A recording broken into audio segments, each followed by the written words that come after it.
Hey friends, I did a video on my review of Usher's NFL Super Bowl halftime performance, but I want to discuss some symbolism that was noticed by Voodoo Doll TV when it came to Ludacris. So I saw Ludacris and I say in my video, like, I like the afro, the natural, yada yada yada, right? And um she had a different perspective, and I was like, oh my God, could it be? Could it be? I had to rewatch to see the pork chop sideburns and the big natural afro as a further comeback for what Katt Williams said about him and Ludacris and that meeting with the Illuminati folk, the Illuminati X people that Katt Williams during his conversation slash interview on Club Shay Shay's TV show. Now, TV show, YouTube, podcast, whatever. Y'all know what the fuck I'm talking about. And has it been like a month and a half? It's been like a month and a half. And you trying to tell me that Katt Williams still have these niggas in a chokehold? I'm a big conspiracy theorist. I also don't believe in coincidences. I believe in design. Um, so Katt Williams has said, okay, so Katt Williams on Club Shay Shay has said that Ludacris and him both pretty much had the same physical aesthetic. They about the same skin tone color, which is true. They both had long hair, and they both had those big pork choppy sideburns. And pretty much the powers that be told him, like Highlander, there could only be one, and that one of them would have to cut their hair, get rid of the sideburn pork chop look to get the 10 movie deal and the weird face light skinned wife. What is Fast and Furious up to? Like number 10 or past 10? And Ludacris has the light skinned weird face wife, and he cut his hair off for Fast and Furious. And now that, you know, the run is pretty much over, or has been over, he has been growing out his hair. He has been growing out his hair. And for the Super Bowl, it looked like he had the pork chops popping. I guess in a further response to Katt Williams, because when that came out, Ludacris did a freestyle esque. I mean, I don't think it was freestyle because I think he wrote it down, but it was basically in the genre of freestyle slash battle rap, repartee, back and forth, response, except that Ludacris was rapping to himself because Katt Williams did not respond by putting out a diss track. But I heard snippets of it. It seemed very lame. Excuse me. It seemed very lame because I believe if you're going to come back at somebody, you need to come back at them at the medium it was started in. So, for example, if you are in music and somebody came at you in rap, your response should be rap. If somebody came at you, whether the genres cross or not, if somebody came at you in an interview, you should then respond and get back to them at an interview. For example, what Katt Williams did.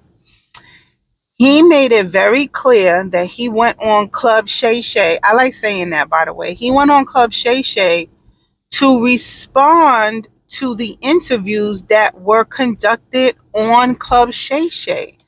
So he responded on Club Shay Shay the same way that those people came at him.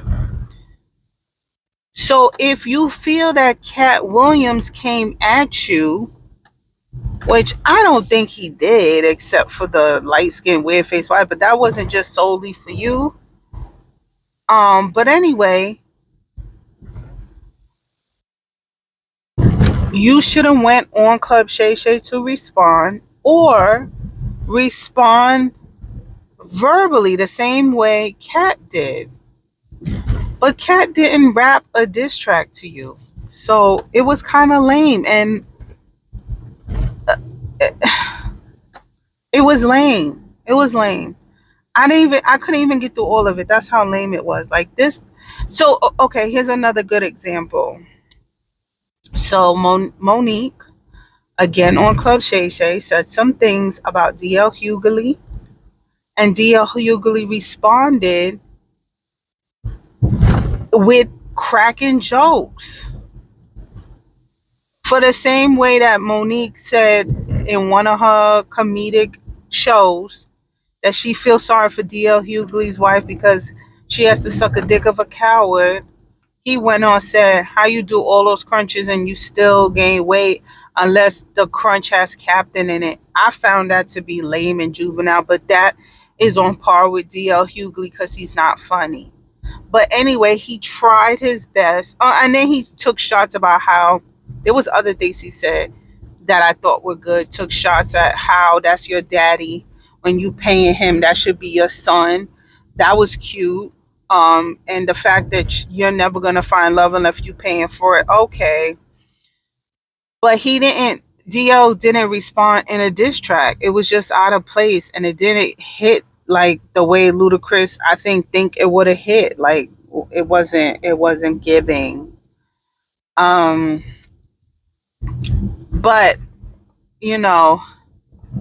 I think the powers that be are gonna, let Ludacris know that, all right, nigga, it was fun for the Super Bowl, but you better shave that afro off and get rid of them pork chops if you're gonna do another movie.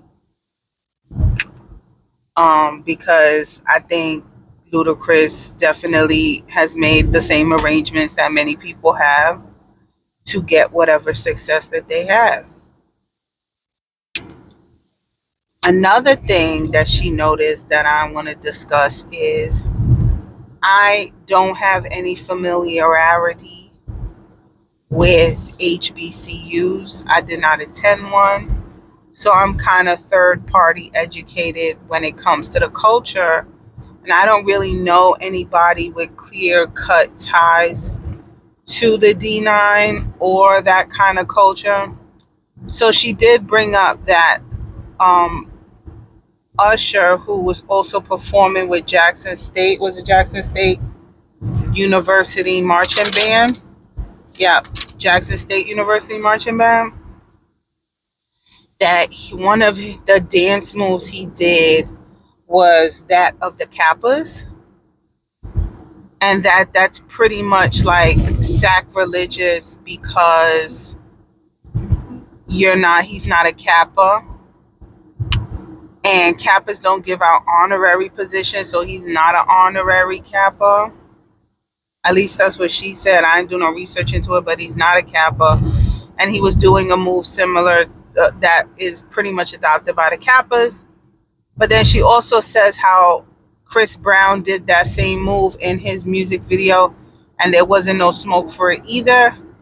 And she was just hypothesizing if there would be any smoke for Usher pretty much shouting out the Kappas by doing this dance move. It would be the equivalent to like Crip walking, and you're not a Crip. Like, that's it. So, what else I got on here? Okay. She also says that although Jackson State University was cute, they did a good job for what it was. Her opinion, and some of the other people in the chat's opinion, was that Southern University, I think they're out of Louisiana, is the best marching band. Now, she's from Louisiana, so I got a sense of bias, like, oh, because you're from Louisiana. But then she also invited us to Google Southern State University marching band doing their rendition of Leave the Door Open by Bruno Mars. And it's on YouTube. And I have to say, I haven't seen many marching bands, but this one was A+.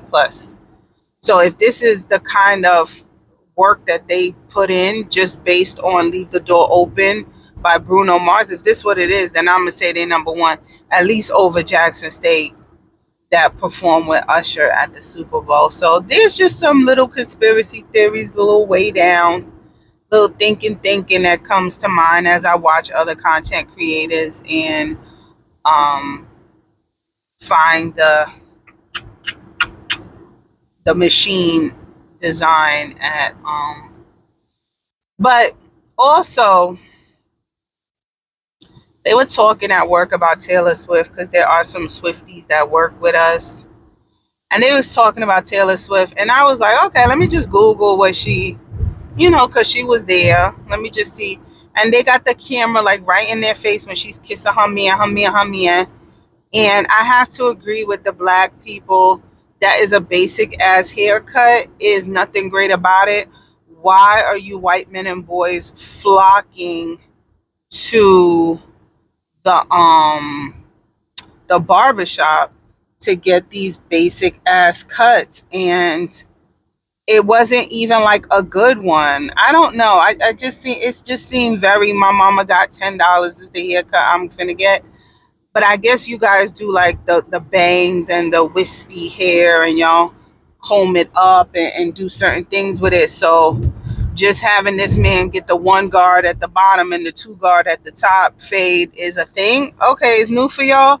All right, but please stop calling it the Travis Kelce, because it is not. It is the basic. It is the first like haircut you learn that you don't even need to go to barber school to learn. Like, I could fucking do that. All right. But anyway, the camera went up to them to show them kissing, and I'm like, oh my God, she looks so old. Like, oh my God, is Taylor older than I think she is? I was like, I thought she was younger than Beyonce. Maybe she's around Beyonce's age, because, white women, all right, y'all know what happens when you leave a jar of mayonnaise open, so I don't have to describe how they age. But anyway, she's way, way younger than Beyonce. I forget the age because I really don't care. But Beyonce has some years on her and children. Beyonce carried a set of multiples and a singleton. And Taylor Swift has no kids. And she's way younger. And I'm just saying, like, wow. Like, the aging is so prominent on this woman. But that's all I had to say. If anything comes up or any more conspiracy theories you guys have, put it in the comments. Let's discuss. Bye.